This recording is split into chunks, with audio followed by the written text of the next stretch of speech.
Hey beloved, it's your sister here, Priscilla. I know life is full and busy, so the fact that you're spending some of your time here means the world to me. I'm excited, I'm grateful, and I don't take it lightly.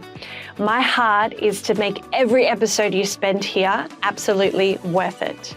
Now, we've been recording all year to get ready for this launch, so if you hear some references from past months, just know it's all in preparation to bring you fresh encouragement every week. You'll hear episodes with my amazing sister Christy, inspiring guest interviews, and deep dives into God's Word and the everyday together. I'm so glad you're here, so let's go. This is just the beginning. We are so strong.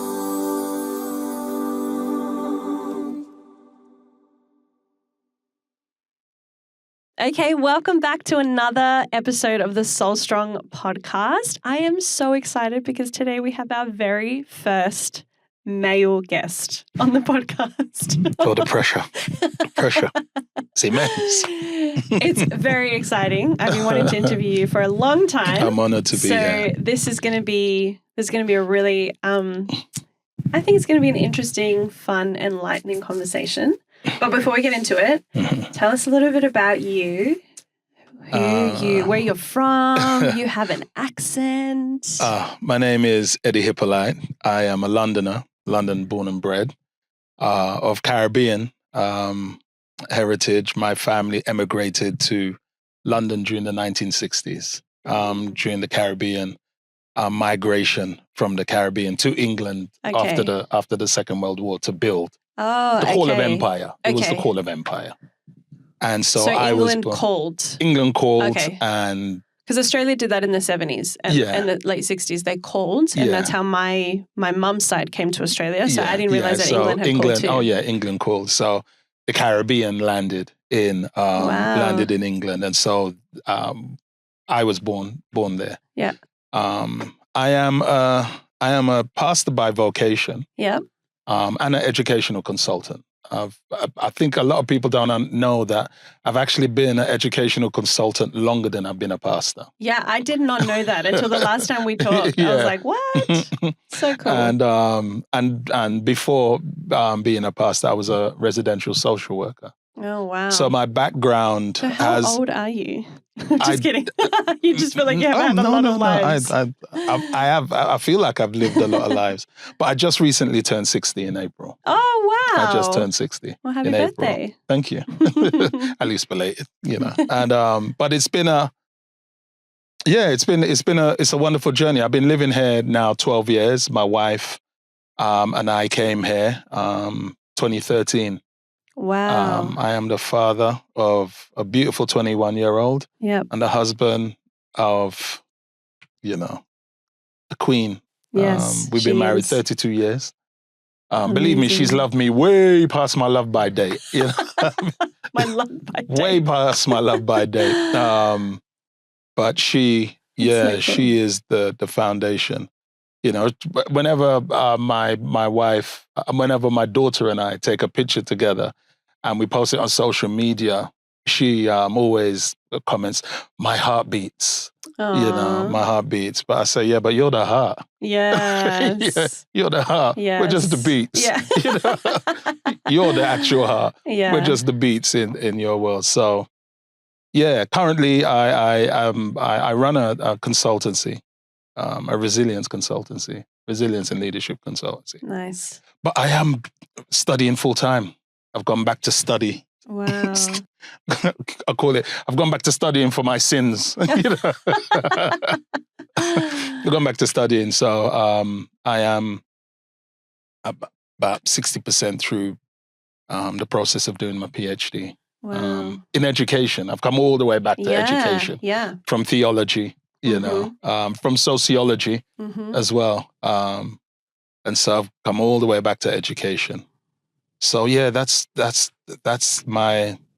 the orbit of, my doing and my journey and so far. So cool. Yeah.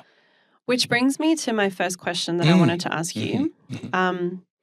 Is that transitional period of like going from, because when I met you was when you arrived in Australia, and I actually think, I may have told you this, but we we were traveling in a band, but we happened to be at church that first weekend that you preached. Oh, snaps. And you were like, At "Hi," University Church? At University Church. Oh, wow. And we even signed they made something for you and they got everyone to sign their names. Yeah. We even signed our names on it. And we're like, we're not even from this church. Because at the time we were, traveling, but we were there. So I didn't realize it was visitors. Yeah, we were just part of the community. So I didn't realize that it was 13 years ago. So that would have been when I first saw you preach. And yeah, met you as a pastor and saw that role. And then you transitioned out into consulting. And how did you find that transition? Because I think change can seem exciting and terrifying at the same time. Yeah, it's a really great question. At the time, I came here on a 5-year contract. Okay. And it's a 5-year renewable contract.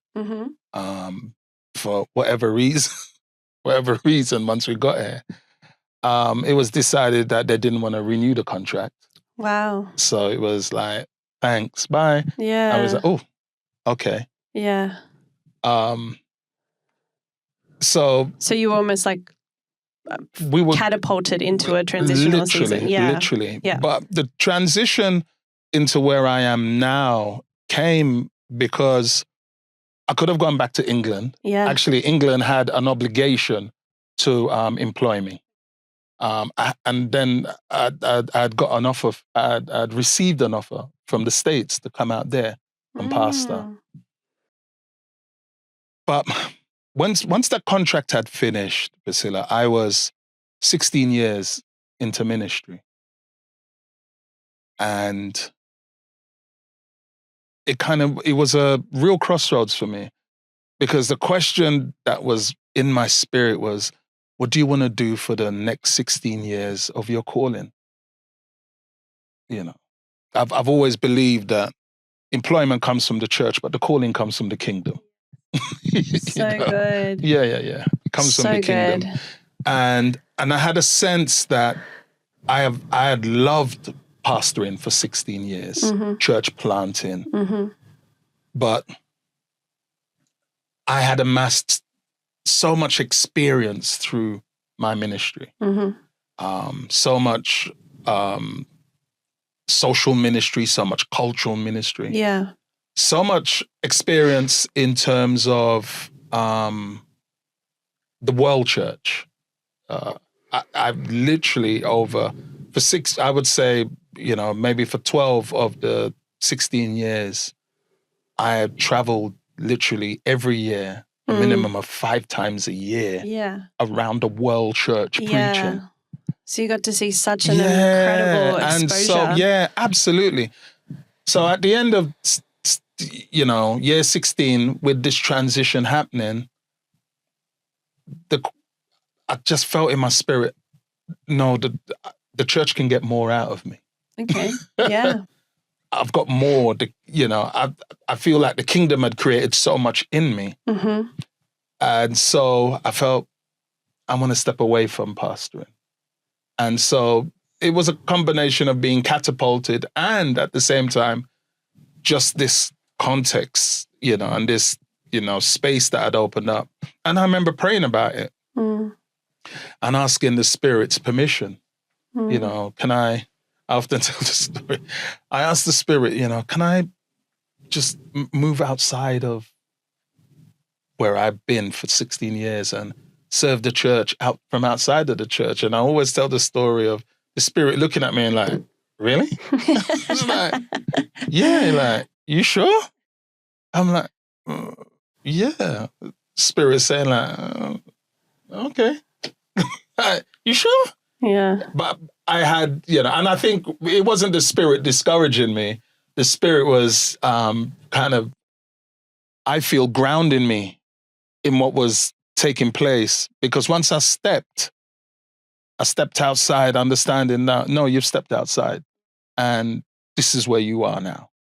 And so for me, the transition, it wasn't difficult to make the transition. I think the difficulty came in the process of what stepping away actually What as does it men's. actually look like? Yeah, and what that looks like, Yeah, yeah, and the safety nets that you have that you take for granted. for sure.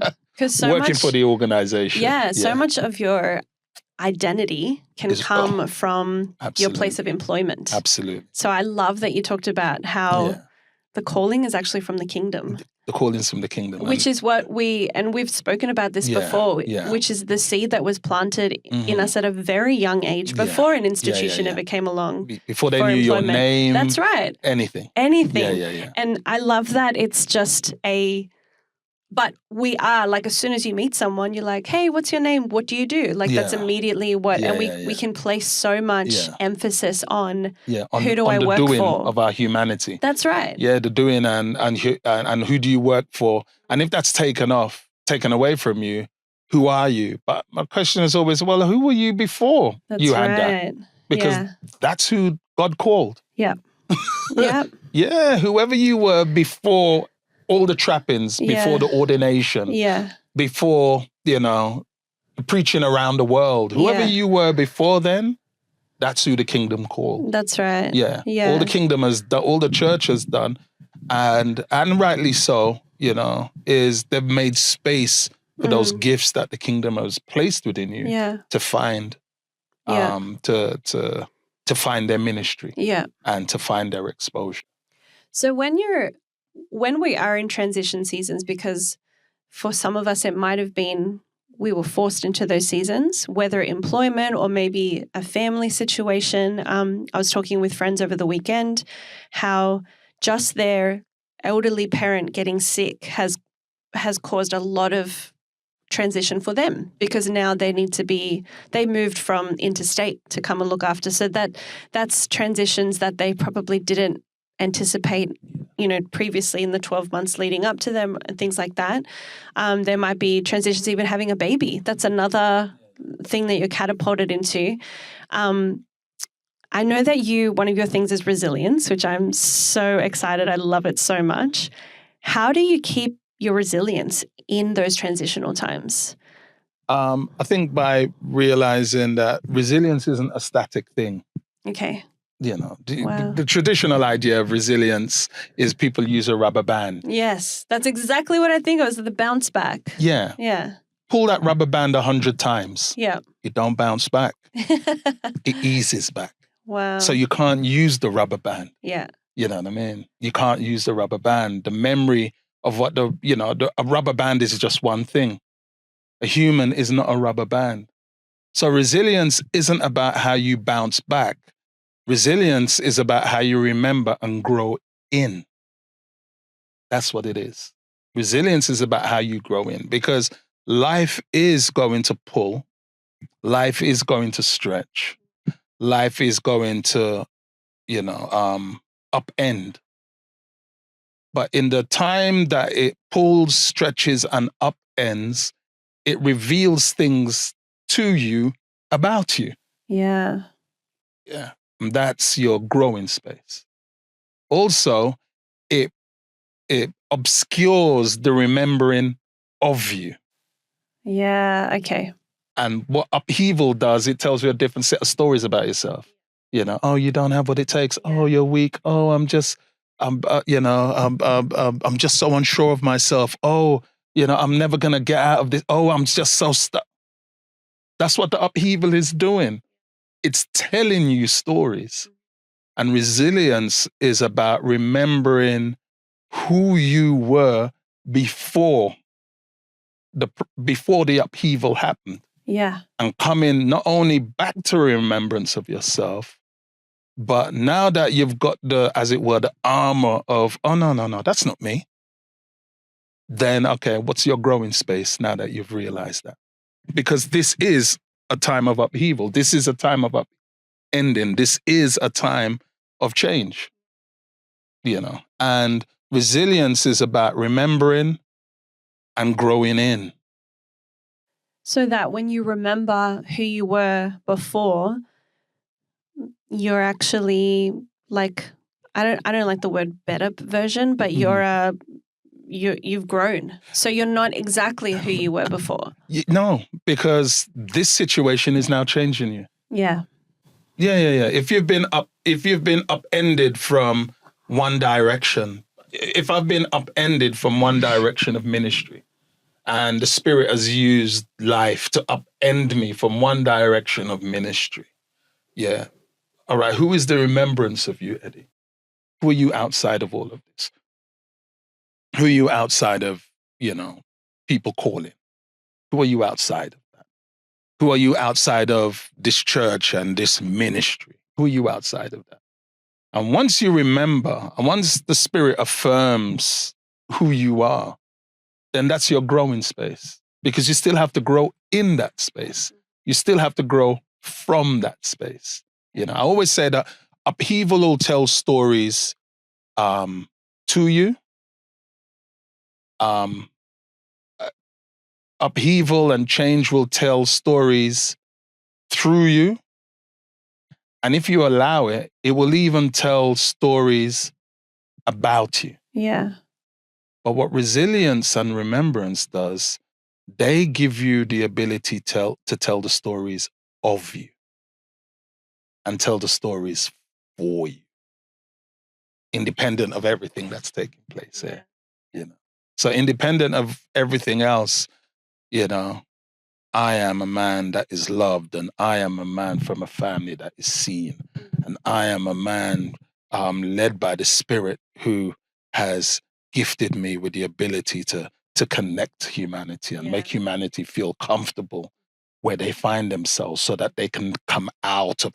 These are all the gifts that God has given me. I am a man who loves community, and so regardless of what trappings that I have, and resilience is about, all right then, okay. So in this upheaval, how do I grow? What's the learning lesson in this upheaval now? Sure. Because I think what happens is, what resilience is about the remembrance. Resilience is about the growth, and then the resilience is about, okay, how do you now multiply that lesson? And how now that you've learned that, Priscilla, how am I better for you learning that? Yeah.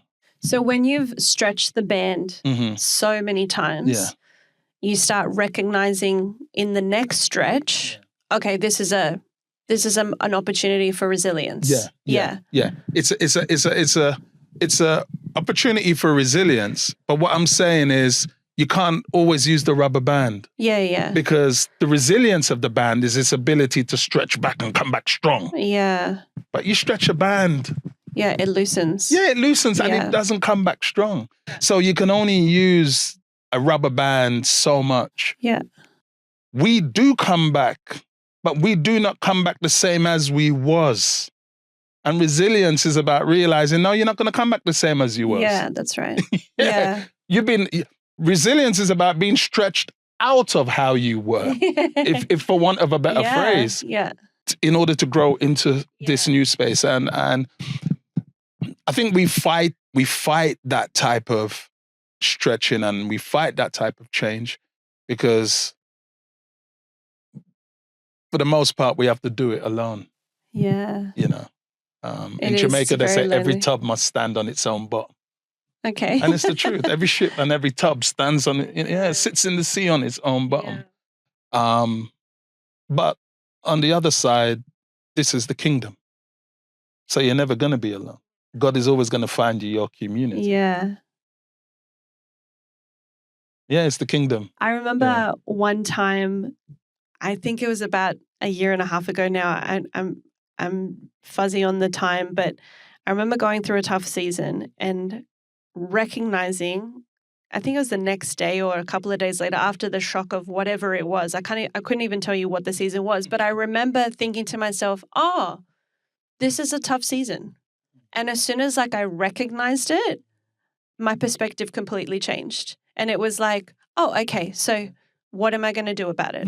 Rather than being shocked, because I think sometimes we can just sit in the, why is this happening? Or why did it have to happen to me? What did I do wrong? How could I have prevented it? We can get into all those questions and think to ourselves, if only we had done this, or could have, should have, would have. But actually, we're always going to be facing these things in life because that's what happens.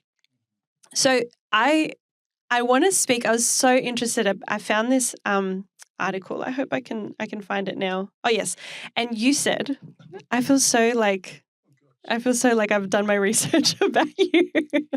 The mere fact that you said, I found this article and you said, I know it's so confronting, but I love it. I love what you said. That's why I'm bringing it up. It says life robs you of the memory of who you were before the trauma. Do you remember saying that? Yeah. Okay, good. Yeah. That's what it does. It robs you of the memory of who you were before the trauma. Yeah, I love that. And the process of grace, the process of resilience is to find the memory. Yeah. Yeah. Who were you before life started to create this story about you? Yeah. Who were you before trauma started to create these stories in you? Because that's what it does. It robs you. It robs you of the memory. And that's why we need community. That's why, as humans, we need community. We need the grounding of people who they pick up the stories and they put the memory of you in their pocket and they go on down the road with you. I call it the hidden memories. And the hidden memories are found just in the fast pace, the slow space, and the mundane space of life, where there are things that just happen and you forget about them. Mm. And then you come to that space of trauma and upheaval and you're robbed of the memory of you. And so you begin to either say this about yourself or encourage this thought about yourself or encourage this pattern of behavior that perpetuates the robbing. And then I'll come along and I'll say, yeah, Briss, remember that time when we was sitting down eating and you said blah, blah, blah. Yeah. You don't know what that did for me. And you're like, oh my gosh. Yeah. And then all of a sudden the light goes on. Because what I've done is I've taken that memory out and handed it back to you. Yeah. That hidden memory that you just thought nothing of. Oh yeah, remember that time you ministered down here? Remember that time you sang down here? Remember that time you were shopping and you saw that and then you helped that and you're like,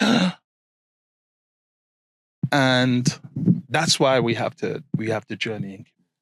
And in a practical sense, it encourages me that when I come across people who have had that impact in my life in any way, whether big or small, remind them of it. And say, hey, I remember this about you. I was literally telling someone this morning, because I had ran into someone on the weekend, a story about them that the other person on the weekend had reminded me of. And the one I was talking to this morning, they had no memory of it. But they had done something so kind and so great for that person. And I think, how good is that? Especially, how you get these little things where like, write a letter to your teacher from high school and tell them how great they were or whatever. Yeah. I always think of that teacher. But then I think like, how can we be those people that, because we don't know what situation others are traveling through. Yeah. We don't know how stretched or broken or hurt they are. And we could say, hey, I remember when you did this for me, or I remember when we got to do this cool thing together. And I've seen people's face light up about it. It just tends to like think, wow, I forgot we did that. That was so incredible. I'll give you an example of that. I'll give you an example. During the period when I was asking the Spirit about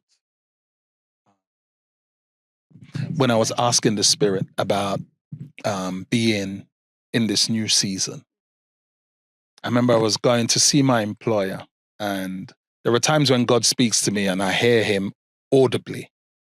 Wow, that's so literally cool. Audibly. And I'm driving in, and out of nowhere, the Spirit said, whatever happens today, take it as from me. And I was like, okay, all right, okay. And it started the process of me being where I was, but it started the process of me. It was a reminder. It started the process of God affirming, you are supposed to be here because I want you here. Anyway, I'm now 2 years into being on my own. And I think it was around about 2019. And it was just it was rough. It was rough. It was rough. And I'd been in my head and all week, and I'm like, you know what, is this just about me? Is this the Eddie Hypolite show? Did God really want me here? Is it? And honestly, it was playing so much with my faith and my confidence in where I was. Anyway, one of my brothers and friends who I mentor, Roger Afele. Yeah. He called me up. This is when he was in his final year, and we would do a thing called late nights where we would just go into Newcastle and we'd have coffee. We'd go down to Derby Street, go down to Goldberg's. We'd roll up there like 10:30 at night, have coffee and cake and just catch up. He said, "Preach, you want to do a late night?" And I was like, "Yeah, man." He said, "All right, I'm coming to pick you up." Just out of the blue, you know? So we're driving, heading to Newcastle, and, you know, he's talking and, you know, I said, "Oh, Preacher, it was so good to see you." And he's talking to me about his week and that. But he doesn't understand in the darkness of this car that my mind is in turmoil because I've been thinking about this, you know, and it's not going the way I thought it was going to go. And then he turned around and said to me, "You know, Preacher, I was thinking today." Oh, Lord, I'm going to talk about it and I'm getting emotional now. He said, "Preacher, I was thinking today, and never forget that time you said to me, where you was driving and God said to you, 'Whatever happens today, take it as from me.'" Oh, Priscilla, when he said that, I just broke down in tears. Wow. And he said, like, "What happened?" And then I told him what had happened and what he had done for me in that moment by just pulling that memory out of his pocket and giving it back to me. Then he started crying. Listen, the two of us just heading to Newcastle like two crying fools. You know what I mean? But at the same time, praising God. Yes. At the same time, praising God. Because, trauma robs you of the memory of yourself. It robs you of the assurance that God gave you.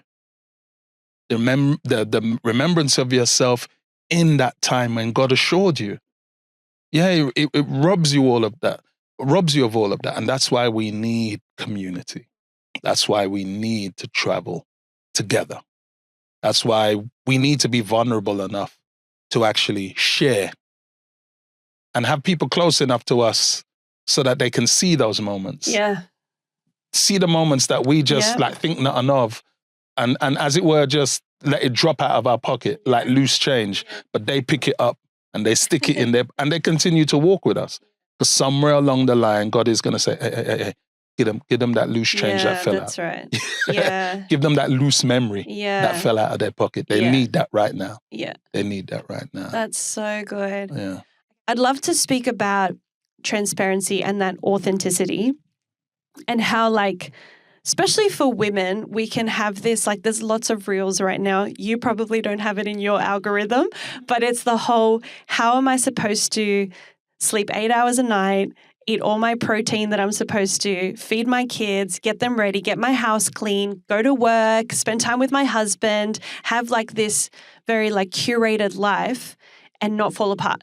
Because there's such a standard of like, we have to, even if we're not all together, we have to at least look like we're all together.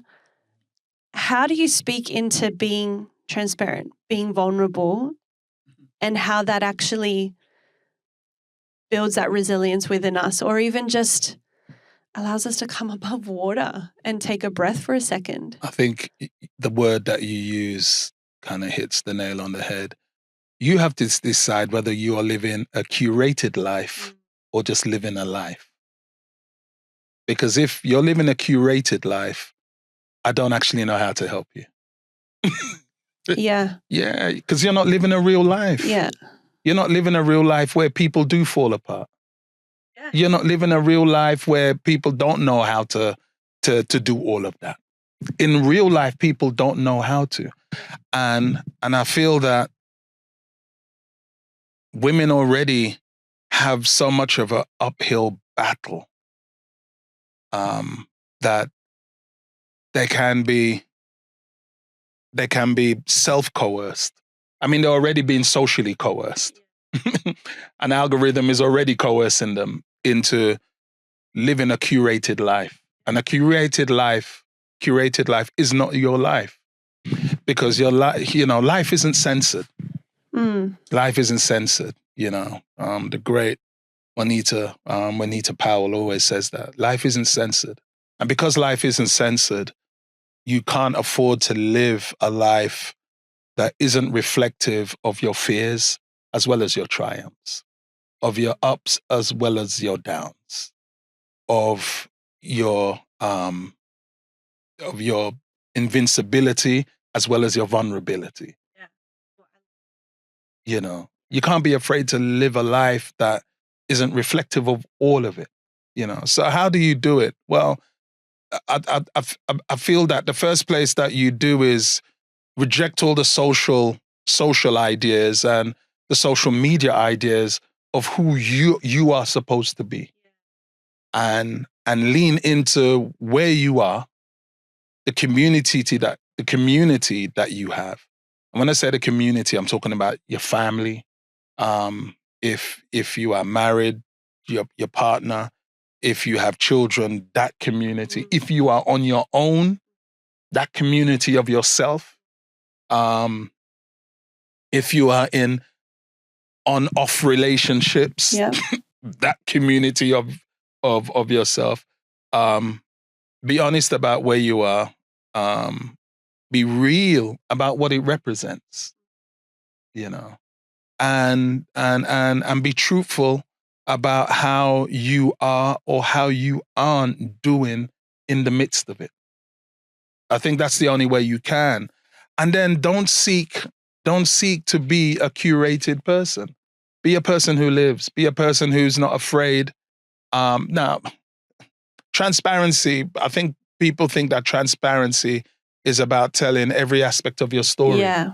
Transparency isn't about telling every aspect of your story, because telling every aspect of your story quickly becomes telling people your business. People are like, I didn't need to know all that. Yeah. Telling your story is about, being transparent about the process and the journey, And first of all, being transparent with yourself. Yeah. The first place of transparency is with yourself. The second place of transparency is with the community that affirms you regardless of how you turn up. Yeah. If you turn up all together or if you turn up all apart. Yeah. Or if you turn up all together or you turn up just like all undone. That community always like, no, you are our people. Yeah. And I think it's about being honest in that space. And can I just say, I think that if you don't have that kind of community, then seek it. Don't just sit in that. Oh, I don't have that family that I can just turn up undone. No, I don't have those kind of friends. They do exist. They exist. Yeah. But they only exist with people who are willing to turn up that way. Yeah. Turn up and be transparent. Yeah. If you're a curated life person, like, you ain't gonna find them. Yeah. You will find curated life people. Oh yeah. You know what I mean? And all of you will support each other in living that curated life, but none of you are really in your real. None of you are in your real sense of. You're not in the wholeness of yourself. You're not in the wholeness of yourself, because the moment you begin to show the wholeness of yourself, curated people are like, no, we don't. Yeah. No. We're the wrong group. Yeah. We are the wrong group, Find that group that will do that. So, yeah. And I loved how you said that the kind of people that will give you that kind of sense of, I'm here for you. Yeah. That they're the kind of people that have been transparent with themselves. Yeah. So they've either already done the work or they're doing the work in themselves. Yeah. And absolutely. I don't know about you, but that's so attractive to me, because I think those are the kind of people that I want to get around. Like, it's not about me just hanging out with the same group of people just because of circumstances. But sometimes we have to be intentional about the relationships and the community that we're building, and know that sometimes community can be seasonal. Yeah. But, you know, there's a saying, not everybody that comes with you can go with you. Yeah, that's right. Yeah, not everybody that comes with you can go with you. And I believe that each new season of your own personal growth is a filter for who continues the journey with you. Now, that doesn't mean that you cut people off. No. It just means that, you know, the more you grow is the more you see people around you who are just not committed to self-growth. And that could be in your family. That could be in your family. That could be the people that you've grown up with from day one. And so what it means is that in this next season, yeah, me and you are always going to be family. But the advice that I would have sought from you in the last season, I'm not seeking from you in this season. I realize you can't give me that advice. Yeah. You know, because all you're going to do is drag me back to my last season. And you're going to be dealing with me from there. And I'm just not in that season anymore. I'm not in that mindset anymore. You know, I'm not that tall anymore. I'm taller than that now, as it were. Yeah. I'm spiritually taller. I'm mentally, emotionally taller now. And you want to talk to me and keep me at this space? Like, well, no, you know, but we're always going to be family. But you're just not going to be, you are not going to be my go-to. There are some things I can go to you for, but the things that tend to affirming and building on what God is doing for me, I can't go to you for that. You know, I can't go to you for that. And you have to be comfortable with that. And, well, I'm not sure if they're going to be comfortable with that, you know, but you don't have to make like some, what is it, PSA, like, no, and say, okay, I'm not coming to you for advice anymore. No, like, you don't you have to be mature enough to know how to manage. Yeah. And still, like, in the frame of mind, because they are, I always believe that every person matters still. So just because what they mean to you has changed a little bit, that doesn't mean that they've lost value. Man. Absolutely. So we still talk. How are you? Like, what's going on in your life? Because at the same time, sometimes we can get on this train of like, we're growing, we're going somewhere, we're moving, and then people around us who aren't in that same frame of mind, we don't care about them anymore. And I think that's quite dangerous. It's very, very dangerous. Makes everything about us instead of it being about, yeah. Oh, hang on, we did life together for a period of time. It might not be now, but that doesn't mean that I don't value you anymore. Especially because any type of kingdom growth that I experience is always going to be about how I empower you. Yeah. Yep. Yeah, my kingdom growth is always going to be about, all right, how do I plug this into another life? Yeah, absolutely. Yeah, your growth is not primarily about you. Yeah. Kingdom growth in an individual is about the way in which that individual now is used by the kingdom to bless, is used by the kingdom to inspire. Kingdom growth is not about you. Yeah, it really isn't. It really isn't. Good. It really isn't. You know, you're going to experience it and you're going to be better for it. Sure. But that growth isn't about you. Yeah, absolutely. Yeah, that growth isn't about you because that gift isn't about you. Yeah. Yeah. Wow. The gifting isn't about you. Yeah. Because if it was about me, then it's not really kingdom growth. No, it's you. It's me. It's you. Yeah. And the kingdom never gave you that for you. For me, yeah. The kingdom gave you that, and you are going to be blessed through it, and you are going to grow through it, and you are going to be mindful of it. But it is for. And it is for. And it is for. And it is for. Yeah. Yeah, that's who it's for. That's who it's for. So one of the stories that I remember you telling, actually two, and it wasn't one of my questions, so I'm going to throw this at you, but I think it's so important. You had a problem with your kidney. Yeah. Can we talk about that? We can. We can. And then we'll come back to my next story about you that I really loved. Yeah. So you had, I'm going to butcher this, but I'm going to try and remember it right. You had something going on with your kidney and you didn't realize that it was actually going to be affecting your eyesight. And if you hadn't paid attention to your kidney, you would have lost sight in one eye. Is that correct? Kind of. Or have I gotten it totally wrong? No, it's all in there. Sorry. All the moving I know parts it's are like in a there. kidney and an eye. There was a cancerous tumor that was growing in my kidney Oh my goodness. that I didn't know about Okay. until it blinded me. Oh, okay. Yeah, so the creatine levels, no, the kidney came first. You had pain? No, Priscilla, I was literally coming home from a concert, and then I just realized, I was just like, what's wrong with my eye? Okay. And then I did that, and I was like, gosh, I can't see out the eye. And I went home that night. I told Yvonne. Yvonne phoned Specsavers. I went to Specsavers the next morning. Yeah. Just for a quick, check-in. Yeah. And they checked. They wrote me a note. They said, you need to go to emergency to the optometrist immediately. Oh, wow. Went to the optometrist. They said that my eye had hemorrhaged. But they didn't understand why. Obviously, they took my bloods. And once they took my bloods, they realized it was my kidney. So you still had no pain in your kidney? None whatsoever. Oh, my To this day, I don't have pain in my kidney. Wow. And what happened was once they took they gave me a scan, and then I went home. And as I was walking through the door, the phone was ringing. They said, Mr. Hypolite, can you come back immediately, please? We've just looked at your scan. Can you come back immediately? They gave me an ultrasound, and they said, can you come back? Then they gave me an MRI. The right kidney, perfect. The left kidney, they couldn't see the kidney. So the tumor was so big. Oh, yeah, they couldn't wow. see, but it was inside the kidney. But what happened was the creatine levels had gone up so much that the indicator of what was taking place here, was happening here. Wow. And what God, because I had an nephrectomy, they removed the kidney.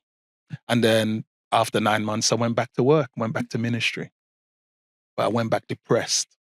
Really? And I went back depressed because the eye never recovered.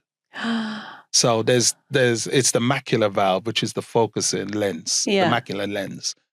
So there's sight in the top, there's sight in the bottom, but whatever I look at, it's like somebody's put like a sellotape. Still now to this day? To this day. Oh, And, they're optometrists from around the world, and I've been tested from around the world. They said it won't get worse, but it won't get better, I went back to work, and I was depressed. Back to ministry, pastoring, but I was carrying the depression and constantly begging God, oh, my eye. And then one day the Spirit just had enough. Yeah. Just like, boy, enough already. Like literally the Spirit was like, oh, enough already, Eddie. And the Spirit said to me, how long did you know you were sick? And I said, You didn't? I didn't. Yeah. And Spirit said, and how did you discover you were sick? I said, when I lost the sight in my eye. And the Spirit said, yeah, I'm becoming blind. You were able to see. Wow. That was it. I was like, okay, thank you. And it was rough, but I stopped. I just stopped. I was like, thank you, Jesus. My mum was like, oh, your eye. I said, Mum, I got another eye. Oh, your kidney. I said, Mum, I got another kidney. And she, but the depression stopped, and I realized just the grace of God. Because I didn't even know it was in there. Yeah. And if the eye didn't hemorrhage, you wouldn't have even known me. And why the eye? Did they give you any Because it's the creatine levels. The creatine levels, it's the blood pressure. Okay. And once the creatine rises, it raises the blood pressure. Yeah. And so it would have come out somewhere. Yeah. And where it came out was the eye. Yeah, wow. Which for me was the blessing. Yeah. Seriously, because, I'd literally Rhea was 2 years old at the time. It was, it was like... And was it one of those things that now you've had to, but you've just adjusted to the sight now? Yeah. I don't even, it's nothing that I even, I'm conscious of half the time. Do you ever cover that eye? Sometimes, just to see if the Lord has brought it back. All right, no, it's serious. Okay, it's the same. It's the same. That's so cool. I remember hearing you preach about that one time and just realizing that sometimes God's going to bring something else to light to expose something that's been hidden. Yeah. And it's not always a clear connection. It's not always like, obviously we're talking like metaphorically here, but like sometimes we can think, why did that have to happen that way? Like, why my eye? Why not my ear? Or why not, something else in my life that maybe I didn't need as much or whatever. But then you think like, yeah, but then your life was on the line. Yeah, like literally. And it also reminded me that when you don't know what's taking place in your life, God is present. Oh, wow. And then when the discovery of it comes, that's so good. When it comes into reality and into focus, God is present. Yeah. And if you can't come to terms with it, God is present. Yeah. And God will just continue to be present. This is the kingdom. This is the kingdom. God is going to just continue to be present. He's always going to continue to be present. And for me, that was a really profound learning and teaching moment in terms of my life. And then, all right, we'll continue living, get on. There's more to come. There's more to come. It won't probably be as dramatic as that, but there's more life to come. There's more living to come.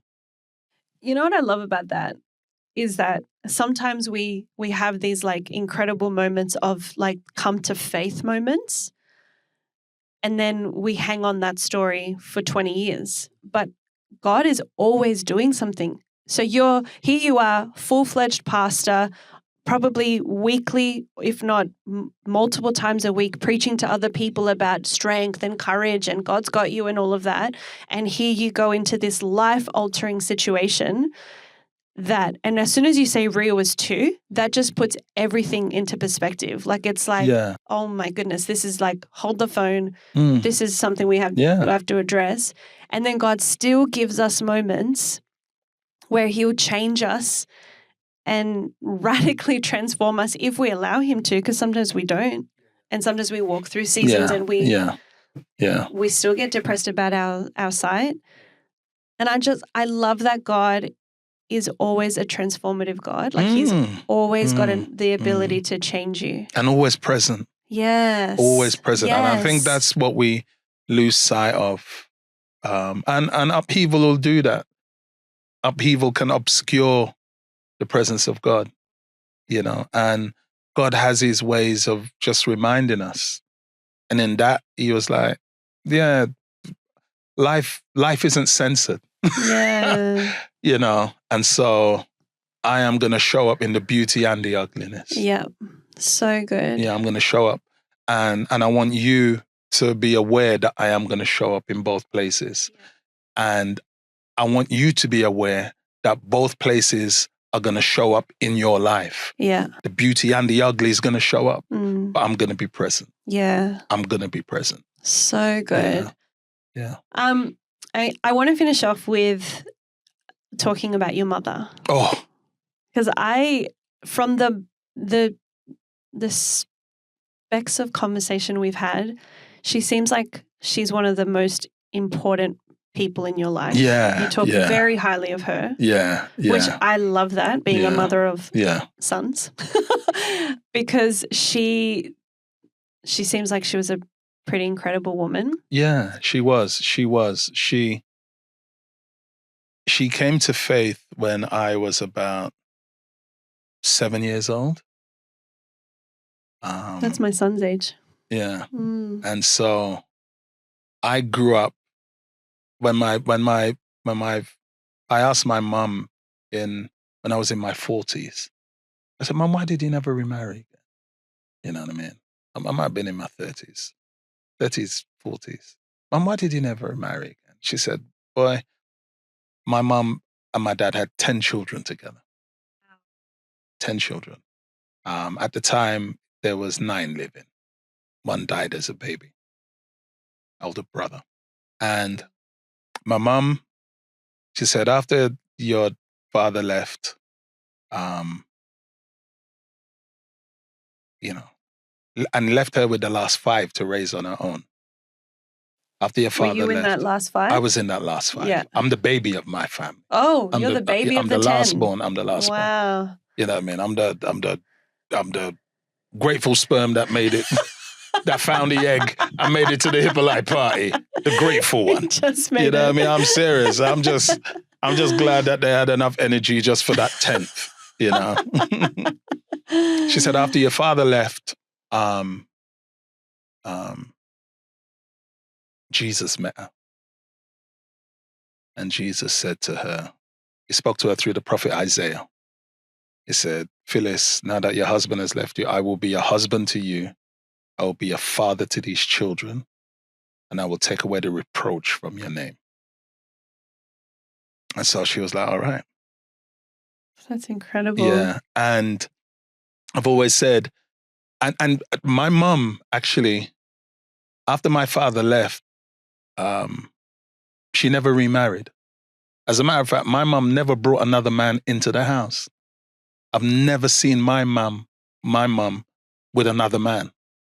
You know what I mean? So we were literally raised by my mum and Jesus Christ, you know, and I saw the ways in which Jesus kept his promise to my mum and how my mum grew in the reality of Jesus as a husband, Jesus as a father, Jesus as a provider, Jesus as a protector, you know. And then my mum went blind, glaucoma. And Is this before or after your side? I mean, my mum went blind in my teenage years. Oh, so she was blind. That's probably why she was so devastated for you. For the majority of her faith. Yeah. Yeah. For the majority of my mum, so my mum turned, I was born when my mum was 40. So I would say from 50 onward, my mum died at 95. Wow. You know what I mean? 2020, died at 95. And so. Spent a lot of her life blind. Yeah. Right. Yeah. Majority of her adult, the second half of her life. Yeah. I would say. Her life was lived in two halves. The second half of her life. But the second half of her life was greater than the first half of her life. You know what I mean? And the great half, you know, she was from a beautiful family, a strong family, you know, one of 7 children, you know what I mean? But her faith and her, you know, I always talk about, even when we left the church, I came to faith at 17 and then I left at 19.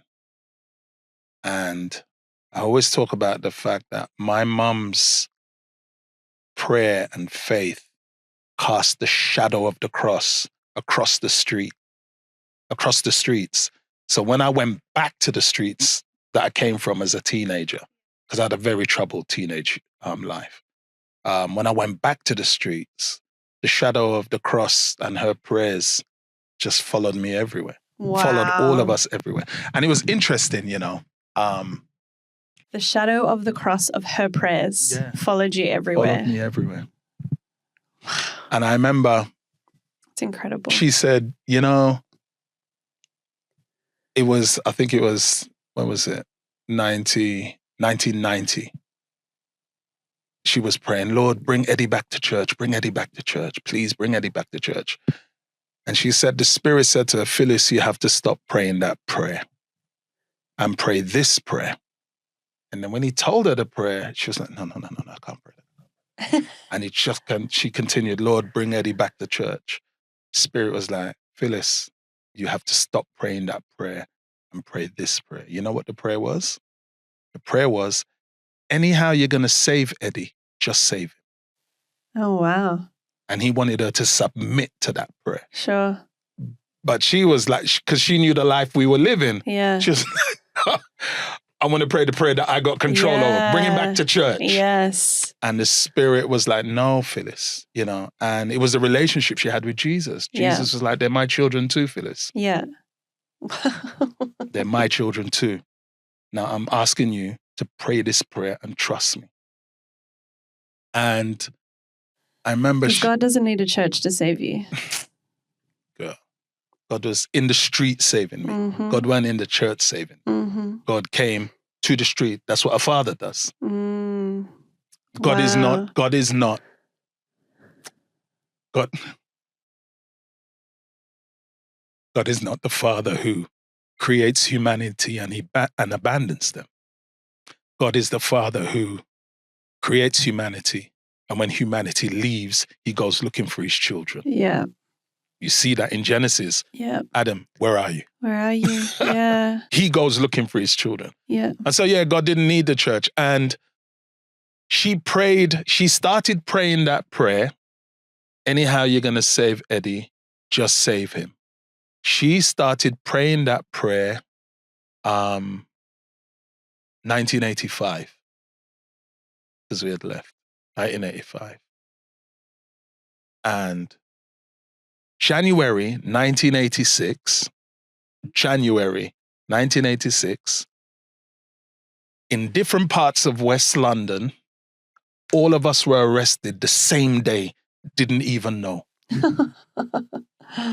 Wow. All of us were arrested the same day, didn't even know, and we were taken off the street for 2.5 years. And that began the process that by 1990, I had come back to faith. Wow. Because she decided to trust and say, anyhow you're going to save him, just save him. You know what I mean? And so when I say the shadow of the cross through her prayers was just right across our lives, you know? And so, yeah, she was absolutely monumental in establishing and teaching us what God was, who God was, what faith was, what prayer was, what prayer is, you know, what service is. You know, she was a fearless evangelist and, you know, not preaching on the street, meeting people. Wow. That was her thing, on the street, meeting people. When I found out that she was sick, 2020, my brother visited her in hospital. She had been in a couple of times, you know. She'd become bedridden. And my brother went to visit her in hospital. And for me, I was like, oh, Mum's in hospital. Yeah, she'll come out. It's fine. And Simon said, Ed, she's not coming out this time. Oh, you know, he hung up and obviously I wept. And she started checking out. So I started hustling to get, you know, permission to leave the country because remember the country was locked down. Yeah. I was going to say, if this was before March, it'd be fine, but I'm sure it was after. No, way after. Wow. October. You know what I mean? Gosh. So the country was locked down. Yeah. And God in his providence just worked it all out. And she was checking out, and my sister, I'd sent my details to my sisters and my siblings and let them know. And my sister said, Mom, you can't go. Eddie's coming. Yeah, right. And she said, Mom was like, oh. And then she smiled, and then she started taking food. You know what I mean? Because my mom was ready to go when she turned 90. Listen, you don't understand the relationship with Jesus and death. With her husband, she was like, come man, like 95, like, you know. And so he had come for her, and then I always picture it like, you say, all right, Phyllis, I'm ready. I'm ready for you. Come, let's go. And then she's like, okay, Jesus, take me. Mom, Eddie's coming. Like, wait. Okay then. All right then. And literally, I landed the Thursday. Mom couldn't speak by that time. So it was like, you know, she couldn't get the words out. She couldn't speak. And so it was round by the bed, and And we're just there all day with her. The evening time had come, started reading to her, we were singing to her. And I got to do for my mum what I'd done for so many other members, and just preparing them, anointing, laying hands. And then we prayed over her. And the last words I heard my mum say was amen. When we said amen, she audibly said amen. And those were the last words I heard her speak, So I was like, I said to her, so the plan was, that was the Thursday. I said, all right, Mum, I'm going to come back. I was going to come back the next day, and I was going to sleep at the hospital. And so I kissed her and said, all right, Mum, I'll see you in the morning. And she couldn't speak, but I knew in her mind she would say, in the morning? Boy, I'll see you in the morning, man. Like, you ready? All right, we out. And yeah, she passed in her sleep quietly, 1:00 Friday morning. She just passed in her sleep. And that's the way she always wanted to go. Yes. She's always like, I'm going to pass in my sleep, no pain, and Jesus was like, I got you. I got you. And I remember when she passed, my brother Simon, he's the wordsmith. And I remember we spoke on the phone, and he said, Eddie, she gave us the word, so she gave us everything. You know what I mean? And I'm like, yeah, it's true. Yeah, she gave us the word. She gave us the word of God. But then she gave us a life of God, and she gave us a God that was real. She gave us a God that answered prayers. She gave us a God that showed up in the way he dealt. Man, I could tell you story after story after story about my mom. That would be a whole podcast, But the one thing that she did show me was that the motherly heart of God responds to a mother's prayer in a very, very specific way. And I think that's why I wanted to talk about this, because I wanted to encourage all of us mums that there's so much power in our prayers. Yeah. Yeah. And obviously I'm at this end of motherhood where I've got, like I said, a 7-year-old and a 9-month-old.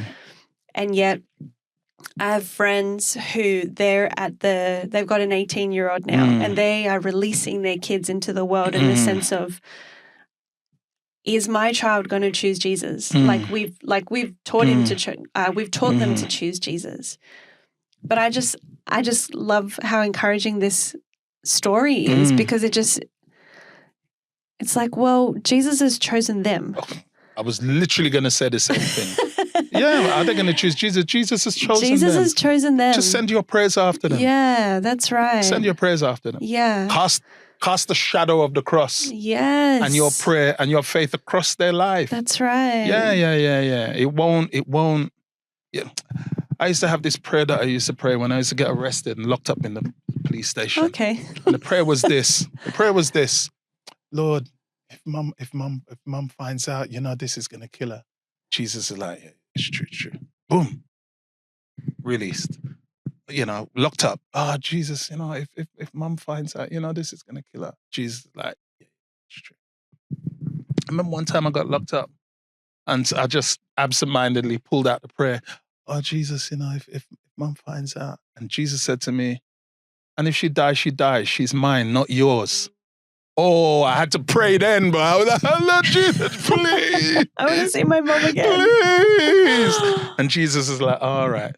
But what Jesus did was force out of me. Yes. Yeah, your mum don't talk to me like that. This ain't kind of, she ain't taught you to talk like this. Yeah. And in your past experience with me, you ain't learned to talk to me like this. So talk to me honestly.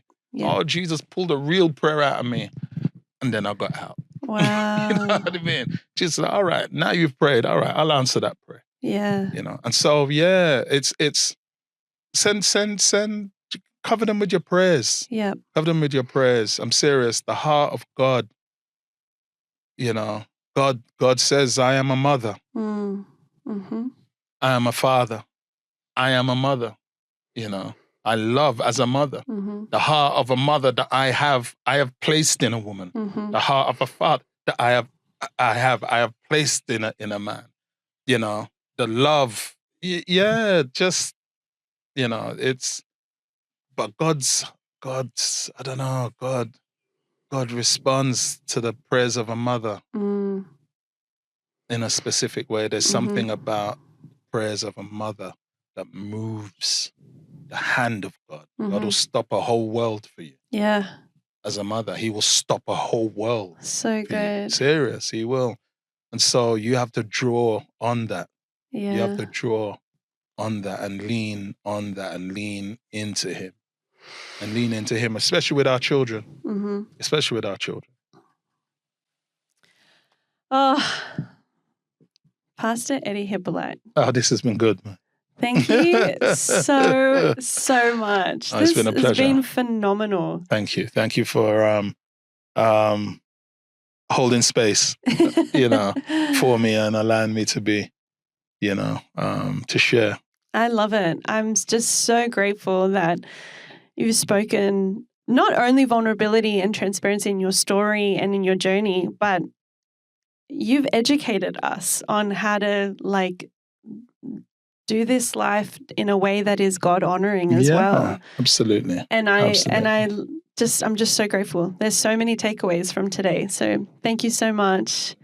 And I was praying for you this morning, as I've often prayed for you, that God would just continue to bless every sphere that you are involved in. Because as we know, there's a few. There's a few this moment. Yeah. There's a few at the moment, and they're all revolving in and out of each other. Yeah. Yeah. But and it's very busy. But I keep on saying it's a busy that I prayed for, so I'm not complaining. I'm just confessing. Yeah. I'm not complaining because it's a busy that I prayed for. Yeah. Yeah. So yeah. good. I'm not complaining. I'm confessing. Well, thank you so much for being on. Thank you. And being the first male. I'll take that honor. I'll wear that badge of honor. Yeah, with pride. So good. Pride. All right, that's it. We're done. Thank you so much for listening. We're building the kind of space we've always wanted to be a part of. A community where women can feel and think and laugh and maybe even shed a few tears. This is where real life meets real faith. And shared lived experiences plus open hearts will remind us that hope is always within reach. Our prayer is that every time you press play, you'll walk away lighter and stronger and ready to step into everything God has for you. So thank you again for being here. You are stronger than you know. Sending love, peace, and a little sparkle. If you loved today's episode, we would love if you would share it with a friend and join us at soulstrong.com.au. Remember, we are better together. I am, you are, we are so strong.